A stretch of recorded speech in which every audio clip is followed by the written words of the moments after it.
элдик жаза санкция колдонуш керек. Эл ошолорду аты, сүрөттөрү билинип калса, олар менен мамилени түзүш керек, олар наразылык билдириш керек ондай депутаттаргачы. Мен мисалы лично наразымын, кимиси болгонуна карабай мен ондай депутаттар саламын тең эмес, алаканы үзүш керек, андайлар мененчи кудалашпаш керек. Чай пай ысык сууна барбаш керек олар менен. Керек болсо бетине түкүрсөк деле жарашат ондай адамдарчы. Ушунча элдин келешегине, намысына, абийирине, тарбиясына, ушунча муунубуздун бузуку болушуна салым кошуп атса, эмне кылса болот алар? Бетине түкүргөн бул өтө жумшак мамиле. Керек болсо акмак экенсиң, адам падам эмес экенсиң деш керек, жолуккан жердечи. Керек болсо элден вообще бөлүп салыш керек. Башка эмне кыла алабыз, эмне кыла алабыз? Илгерки 100 жыл мурун болгондо балким кылыч заман болгондо балким башын чаба салат элек ошедечи.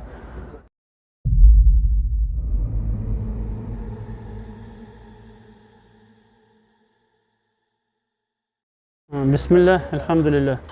Assalamu alaikum. Урматтуу көрүүчүлөр. Баарыбызга белгилүү болгондой, Жогорку Кеңештин депутаттары Кыргызстанда кумаркана, казинону ачуу боюнча мыйзам долбоорун биринчи окууда кабыл кылышты. Бир жума аралыгында. Бул боюнча биз өзүбүздүн мусулмандык, жарандык көз карашыбызды сөз көрсөтүп коюшубуз керек. Себеби депутаттар шайлоолордун алдында элдердин кызыкчылыгын көздөйбүз деп, элдер ар кандай убада берип алып туруп бара алышат дагы, бара алгандан кийин өздөрүнүн жеке бузуку көз караштарын, жоксо кесиптештердин бир сураныштарын, жоксо бир сырткы күчтөрдүн бир кандайдыр дайындоолорун, же да бир ар кандай бир сырткы адамдардын бир немелерин аткара калышат экен, ошо неме эки жүздүүлүк кылышат экен. Демек, депутаттар биздин ишеничти актабай жатышат да. Канчасы добуш берди билбейбиз. Азыр 60 канча депутат добуш берди деп атышат, 60-90дун ичинен. Бул деген 3төн 2си да. Бул кандай депутаттар болушу мүмкүн демек? Бул кумаркананы ошо Кыргызстанда ачылсын деген булар кандай бул? Иман жок депутаттарбы, элин ойлобогон депутаттарбы, акчага сатылган депутаттарбы? Биз буга өтө нааразы болуп жатабыз да. Бул кумаркананын зыяны ачык айкын, бул Куранда келген айтпаган учурда деле Куранда Алла Таала бул кумаркананы, аракты бүт баарын тыюу салып атат могу. Ошол сыяктуу оюндардычы. Ошол Куран аяттарын айтпаган учурда деле бул акылга, жашоодон көргөндө эле, жашоодон нарак бирак сураштырганда эле ачык эле билинип турбай бул кандай зыян экенинчи. Кумарканага көптөгөн кылмыштар байланыштуу да. Бул арак ичкенден да бул немес кесепети оор. Бул жерде бул кумаркана бул оору бирчи, өзүнчө бир васваса оорусу да. Кумарканага берилип кеткен адам акчасын уттургандан кийин дагы утам, мына утам деп карыз табып, бир жерден кредитке коюп, машинасын коюп, үйүндөгү бир майда чүйдө буюмдарын сатып, анча-мынча аялдарын койгон учурлар болот экен.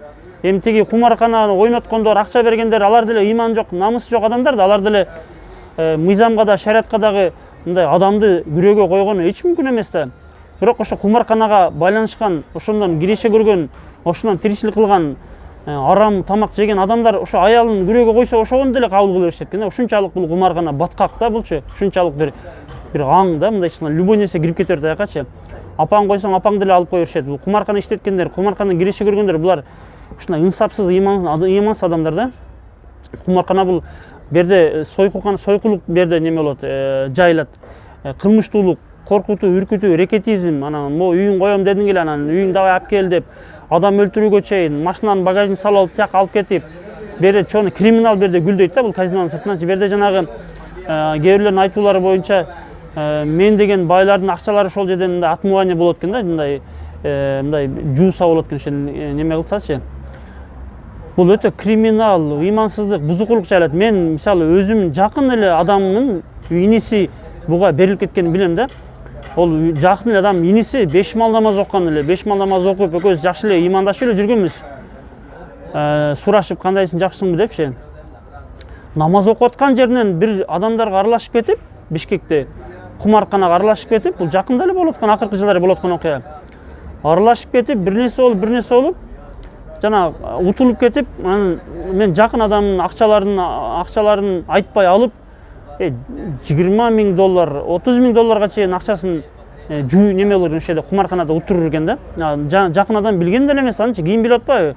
Анан кийин ошол инибизди кой деп алыстатып, өзүнүн жанын алып келип алып кой деп ошо чөйрөдөн алып келип башка жакка алып барышып, жанында көзөмөлдөп туруп атышып, кийин 1-2 жыл айын дагы кайталанып кетип атпайбы ошо. Дагы жанагы ошо акчасын неме кылып, дагы бул деген оору намаз окуган, 5 мал намаз окуган, динди түшүнгөн адамды бул канчалык бузуп коюп атат да булчу. Шайтандын оорусучу бул. Ал эми намаз окугандар ошончо да бизде 5 мал намаз окуган адамдар Кыргызстанда бир 5-10% эле түшөт ашып кетсе. Намаз окуган адамдар бул жөн эле берилип кетет бул оорогачы. Бул кесепети өтө коркунучтуу. Суицид, үйдөн айрылуу, ажырашуулар, арак ичип кетип, жанагы ошончо карызга батып кеткен адам жалганчы болуп, 200 болуп, бекинип, бир нерсе кылып, кыскасы өтө ыплас иштерге барат да бул кумарканачы. Бул жанагы Нуржигит Кадырбек деле жана Жоркинчте айтып кетти, мунун башка мамлекетте ачылган андай кесепеттери бар экенинчи. Эми бул кумаркананы ачкан депутаттар боюнча эмне дейсемчи, ишенген депутаттар, эл өкүлдөрү булар ал жерге баргандан кийин элдин кызыкчылыгын көздөш керек эле да. Элдин кызыкчылыгын. Бар болгондон булар соода базар экен ал жердечи, акчага сатылабы, эмнеге сатылат? Же бир оз сөз үчүн эле кылып коебу, жоксо калп эле мен жок эле, мен ордуна добуш берип кой деп коебу. Кыяматта канча жооп беришет алар. Бул элине ошол нерсени ыра көргөн, ошону туура көргөн, ошону каалаган, ошону элине казинонун ачылуусун каалаган депутаттар, алар депутат эмес, алар саламдын тең эмес. Алар менен элдик жаза, санкция колдонуш керек. Эл ошолорду аты, сүрөттөрү билинип калса, олар менен мамиле түзүш керек, олар наразылык билдириш керек ондай депутаттаргачы. Мен мисалы лично наразымын, кимиси болгонуна карабай, мен ондай депутаттар саламдын тең эмес, алаканы үзүш керек, андайлар мененчи кудалашпаш керек. Чай пай, ысык сууна барбаш керек олар менен. Элди бул анга, бузукулукка, жок кылууга түрткөн бул неме да бул. Бул сүткорлук, бул кылмыштуулук, казино, бул бири-бирине достор да буларчы, шайтандар. Ошого мен бул депутаттарды Алладан коркууга чакырам. Аллага ишенбесе анда биз бул Алланын каргышына татыптуу да ошончо элдин убалына калат да. Ошо депутаттарды биз каргайбыз, өмүрүбүз эч качан ыраазы болбойбуз. Ошого башка мусулмандарды да биз активдүү болууга чакырабыз. Ар ким өзүнүн эмесин билдирсин. Ошол эле мезгилде азыр эстеп кеттик. Ошо депутаттардын ошо ынсапсыздыгы, эгоисттиги, дагы эмне дейт, ыймансыздыгы дейбиз, мисалы үчүн. Надандыгы дейбизби, караңгылыгы дейбизби, чыкса куд ошол эле немеде, мисалы үчүн, азыркы күндө Саламаттык сактоо министрлиги бир мыйзам долбоорун демилгелеп сунуштап жатат депутаттарга. Жакында коомдук талкуу бүттү, биз орозо болуп, бир нерсе болуп бошобой бизге канча айтып атышты бир эжелер. Ошон жакшы көңүл бура албай калдык ошол мыйзамга. Саламаттык сактоо мыйзамы бир 70-80 барактан турат, алчу узун. Аны депутаттар окубайт деле. Жакшы мыйзам деп койсо анан колун басып берет аларчы. Аларга элдин тагдыры кызыктырбайт аларгачы. 70 барак не болуп калыптыр, 70 баракта окуса болот да, окуп чыкпайт, жөн басып кабыл кылып коюшат. Талкуудан бүттү, азыр жогорку кеңешке киргизилди да. Качанка коюлат же коюлду, мен азыр кабарым жок, бирок бул мыйзамдын артынан түшөбүз буюрса. Эми айткым келген нерсе ошол саламаттык сактоо байланышкан мыйзамдын арасында бир 2-3 берене бар. Ошол беренеде ошол жаш муундарга, мектеп курагындагы балдарга сексуалдык агартуу, жыныстык тарбиялоо деген сабактары киргизилсин деген беренелер бар да. Ол беренелер өтүп кетишин ыктымалдуулук чоң. Ушундай биздин намысы жок, мекенчилдиги жок, Кудайдан коркпогон ошондой депутаттар болсо, отурса ошол жерде мыйзамдарды мындай али акчага, батыштын акчасына каржыланган бир жана министрликте отурган адамдар мыйзамдар даярдайт да. Аны депутаттар чала сабат депутаттар ошону өткөрүп коюшун жөн эле эч нерсе эмес да. Биз эми кыйкыр коркутуп андай кылыр, мындай кылыр деп кичине неме кылсак эле, бизден эле кичине уялып өткөрбөй коюп болсо эле, билбейм, анда делечи. Анда деле Кудайдан коркпогон адам элден эле коркпойт да. Жашыруун шайлап коюшат жанында неме кылыпчы, суранды депчи. Ошого ошол мыйзамга да көңүл буруш керек да. Мынакей биздин өзүбүз шайлаган депутаттарыбыз ошол мыйзамды өткөрүлсө, эртең мына Европада бир канча мамлекеттерде бул жана секс просвет деп коет, жыныстык агартуу. Бул сабактар киргизилген аз келгенсип, бул билим берүү министрлиги тарабынан программа бекитилип, бала бакчалардан Европада бул бала бакчада үйрөтүлөт. Бала бакчадан ошол жанагы эркек менен бул сабактын артында жана ЛГБТ деген түшүнүктөр киргизилет да. Жанагы эркек аял менен үй бүлө курат деген бизде калыптанып келген бул түшүнүк дейт. Бул адашкан түшүнүк. Бул деген демократия бар.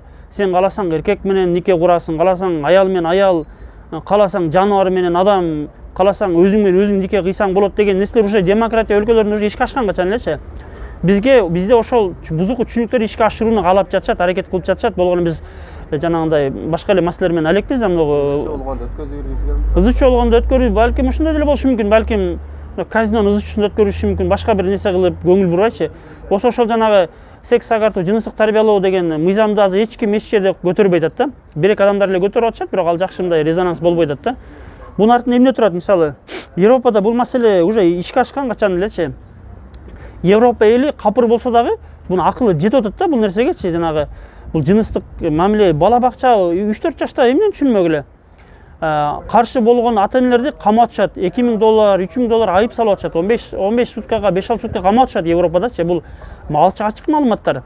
Мисалы үчүн ошо Великобританияда бул эмнеге алып келет? Бул барып бір 10 жыл, 20 жылда эмнеге алып келет? Мисалы үчүн Великобританияда барып туруп жанагындай бачабаздар, жанагындай мен геймин, мен лесбиянкамын дегендер бара уже ачыкка чыгып баштайт да, анан алар секин кызматтарга отуруп баштайт. Мисалы үчүн Великобританияда бир мектепте лесбиянка мектептин директору болуп тур дагы, анан жанагы ал жерде колунун астында бир эркек киши иштейт экен, бизге окшогон эркек киши, аялы, бала чакасы бар. Ал ичинде шайтан отурат, ал жин отурат. Ал жанагыны көрө албайт бизге окшогондорчу. Анан жана кысым кылып отуруп, жана жумуштан кетирип салган. Бул бир. Великобританияда бачабаздар бар, жана голубойлор. Алар өзүн эркек деп эсептебейт, аял деп эсептебейт. Алар ушу ушунчалык аларга эркиндик берилгендиги аз келгенсип, алар мен өзүмдү туалеттерин аялдык, женский, мужской туалет болуп бөлүнгөндүгү мен укугум тебелеп атат. Мен же женскийге киришти билбейм, же мужскойго киришти билбейм. Бул мени өтө ыңгай сабалга алып келип атат. Женский туалет, мужской туалет болуп бөлүштүк. Бул мага окшогон бачабаздарды, мага окшогон жанагындай айбандарды укугун тебелеп атат деп туруп, уже ал жерде туалеттерди общий кылып атышчы. Великобритания, Англиялардачы. Уже ушунчалыкка чейин барган. Европада айттым, Европада ошол жанагы уже балдарын, уже жанагы кыздары дейт, жанагы 3-класс, 1-класс, 6-класста кыздары жанагы жыныстык мүчөлөрү кадимгидей көрсөтөт да, монтсең болот, тигинсең болот депчи. Анан жанагы кускусу келип атса да кызын мажбурлап катыштырып атат да. Бул жерде интернет ачык эле немелер бар, бул Европадачы. Ачык эле болуп аткан, бүгүнкү күндө болуп аткан нерселер болчу. Бул жана Европа, Россиянын элдери буну уже 5-10 жыл мурун эле бул нерсени талкуулап, уже каршылыктарын көрсөтүп айтып келип атышат. Бизде бул нерсе, мисалы үчүн бизде бул жана жыныстык немеге үйрөтүү бул илгертен эле 15-20 жылдан бери эле өз негизи бар да. Бул болуп келген. Мисалы мен эсимде, мен 10-11 класста окуп атканда эле мен карындашым 6-класста окуйт эле. Ошондой эле китептерди берчү эле, мен эсимде да, китептер алып келип, мынакей жанагындай сактаныш керек экен, анан жанагындай безопасный жанагындай жыныстык мамиледе ошол шылтоолору менен анан монтип сактаныш керек деп 6-класста кызга мисалы үчүн балага бул никеден кийин гана үй бүлө куруп, анан никеден кийин гана мамиле болот деп биз айтабыз да. Бирок булар эмне деп айтат? Булар никеге чейин эле ойной бергиле деп албайт, ачык элечи. Сен кызың давай сен нике жок, мындай эле жөн эле кыз жигит болуп жүрө бергиле деп айта албайт да. Анда ачык эле билинип калат алардын немесичи, душмандыгы. Эмне кылат булар? Булар кыйыр түрдө айтат дагы. Жыныстык мамиле деген бар. Бул эркектин моосундай, бул аялдыкы. Анан ошон үчүн эмне кылыш керек? Тартылыш бар. Бири-бирине тартылуу бул табигый нерсе, махаббат деген нерсе, Валентин күн, андай мындай сүйүү деген бул бар нерсе. Анан деп туруп бул 6-класс, бул мыйзам кабыл кылынса, бул уже 1-класстан баштап үйрөтүлөт да. Бул табигый нерсе, өзүң каршы чыкпа, өзүңдү өзүң эркин кой деп туруп, анан жанагы бул монтип сактаныш керек, анан монтип сактаныш керек деп уже маалыматтар айтылып отуруп, жанагы жаш кыздарда, жаш балдарда түшүнүк пайда болот. Демек, мындай никеге чейин мындай мамиле кылса болот экен депчи. Бул кадимгидей эле көрүнүш экен деп, көбүнчө ушул жанагы көчөдө көбүрөөк жүргөн, ата-энеси катуу кармаган балдар жөн эле көчөдө отурушта да жөн эле бузуп кетет, жөн элечи. Жөн эле бузуп кетет. Бул нерсеге биз мусулмандар, өзүчө мусулмандар, Алла Таала бизди жер жүзүнө орун басар кылып бизди түшүргөн да, биздичи. Биз орун басарбыз жерде, Алла Тааланын орун басарбыз биз. Биз монтип биздин жерибизде, кыргыз жерибизде, өзүнүн мекенибизде, ата бабабыз жашап коргоп келген мекенибизде биз кактагы бир бузуку түшүнүгү бар адамдар, бир бөкмөт уюм дейбизби, ким дейбиз, жанагы бир теңирчи бир депутат дейбизби, антип өзүнүн каалаганын бизге, өзүнүн балдарын мейли кааласа чочкон этин жедирсин, биз кийлигише албайбыз ага. Бирок биздин балдарга, биздин мектептеги биздин балдардын жолугуна жана эмне менен жейиш керек, эмне кантип кийиниш керек, кыз менен бала менен эмне болот, жүрөбү жүрбөйбү, булар уже биздин үйүбүзгө, биздин төрүбүзгө булар бастырып келип атат да. Буларчы биз Алла Таала бизди жер жүзүнө орун басар бизди түшүргөндөн кийин биз жөнтүрүп башыбыз керек. Биз ар кандай мүмкүн болгон, мүмкүн болбогон жолдор менен биз таасир этишибиз керек. Ошо жана ким өкмөт, бейөкмөт уюмдар дейбизби, депутат дейбизби, ким болбосун, Биз алардын оозун жабышыбыз керек. Сен асылбагын бизге деп туруп. Биз өзүнүн динибизди эч кимге мажбурлай элекпиз ушул күнгө чейин. Эч кимге таңуулай элекпиз. Бизге акыбыз жок. Алла Таала динде мажбурлоо жок. Бирок алар бузуку адамдар. Биз жоштук кылганыбыз үчүн биз жана ашта гашта анан сүйлөгөн сөз жана экинчи аял дагы башка нерсе жана курсак кийим анан машина болгон үчүн үмөттүн келечеги, үмөттүн бүгүнкү күндө көйгөйлөрү ойлондурбаган үчүн бизде жанагы бузуку түшүнүктөгү адамдар, мисалы капырлар дейбизби, мушриктер дейбиз, теңирчилер дейбизби, атеисттер дейбизби, олар мусулмандардын жоштугунан пайдаланып уже бизге таңулап атат, бизгечи. Бизге уже өздөрүнүн бузуку көрүнүшүнө таңулап, еще биз азыр даже биз ушунчалык активдүү болбогон үчүн биз даже биздин жолугубуз бул бизде фарз деп уже жолугубузду мындай актанып, жолук салган, эмне үчүн жолук салынып атабыз, эмне үчүн сакал коюп атабыз, эмне үчүн намаз окуп атабыз, биз уже актанып атабыз да, биз уже актанып аткан деңгээлге түшүп кеттик керек болсочу. Алар бизге асылмак түгүл, өздөрү ошо жанагы бузукулук жашоодо жүргөн, ачык арак ичип, ачык көчөдө бачабаздык кылып аткандан уялыш керек биз мусулмандардын. Биз ошон үчүн таасир берүүчү болбогон үчүн, таасирленүүчү болуп аткан үчүн биз булар уже өздөрү ачык күнөөлөрүн кылып калган аз келгенсип, уже мусулмандардын биздин жашообузга киргишип, уже депутаттар сатып алып, уже ачык эле бизге атакага качан өткөн да. Уже биз эч бир теңирчиге биз чабуул кылбай атабыз. Назир Айтбекова башкалар ошондоргочу. Булар бизге чабуул кылып атат. Биз азыр коргонуп атабыз да бизчи. Лучшая защита нападения дейт го. Биз аларга маалыматтык деңгээлде, башка деңгээлде, моралдык деңгээлде, укуктук деңгээлде, саясий деңгээлде аларга биз чабуул жасашыбыз керек биз. Эмнеге мажбурбуз?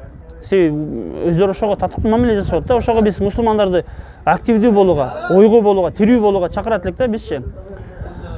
Ошого мынагу казинону кабыл кылып аткан депутаттарды, жанагы мынагу жыныстык тарбиялоо деген немени ким ошону кылып атат, ошонун артынан түшүшүбүз керек. Ар бир министрликте анчын укук коргоо органдарында отурат, ошо жана бейөкмөт уюмдардын адамдары отурат. Ачык түрдө акш каржылаган уюмдар отурат. Сабактарды беришет, ошо прокуроруна, сотуна, адвокатына, жана врачына, министрине сабак берет кадимкидейчи, түшүндүрүшөт.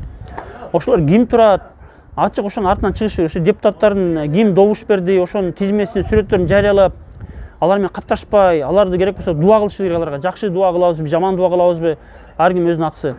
Бир реакцияны көрсөтүш керек. Эмне кылабыз? Барып алар көрбөсөк, алыс болсо, эч болсо соц тармактарда сүрүштүрүш керек. Балким биздин айылдан тууган урук, кошунабыз болуп кетсе, көргөндө салам бербешибиз керек. Керек болсо бетине түкүрсөк деле жарашат ондай адамдарчы. Ушунча элдин келечегине, намысына, абийирине, тарбиясына, ушунча муунубуздун бузуку болушуна салым кошуп атса, эмне кылса болот алар? Бетине түкүргөн бул өтө жумшак мамиледе. Керек болсо акмак экенсиң, адам падам эмес экенсиң деш керек, жолуккан жердечи керек болсо.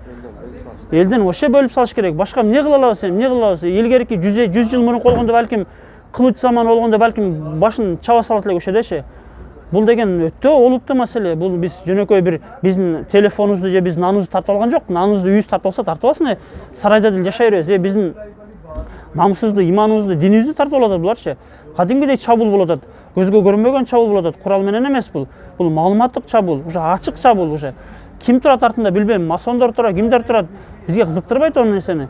Биз бияктан катуураак талап кылышыбыз керек ошо депутаттардан. Биз талап кылсак анан кийин тияктан эмне кайсы уюмдар, кайсы ОДКБ дейбизби, кайсы кимдейбиз, бир нерсе элге шылталап коет.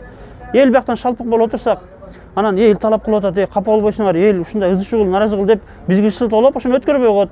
Балким сырттан бирөөлөр басым кылып аткандыр болсо сен бияң бууп коем, бияң бербей коем депчи. Ошого биз өзүбүз тирүү болсок, ойго болсок мусулмандар, анан депутаттар кичине болсо сескенет биз элди ойго чыгыш керек ошо жана депутаттардычы. Ошого биз тирүү болуп ойготом мен баарын. Алла разы болсун. Ассаламу алейкум ва рахматуллах.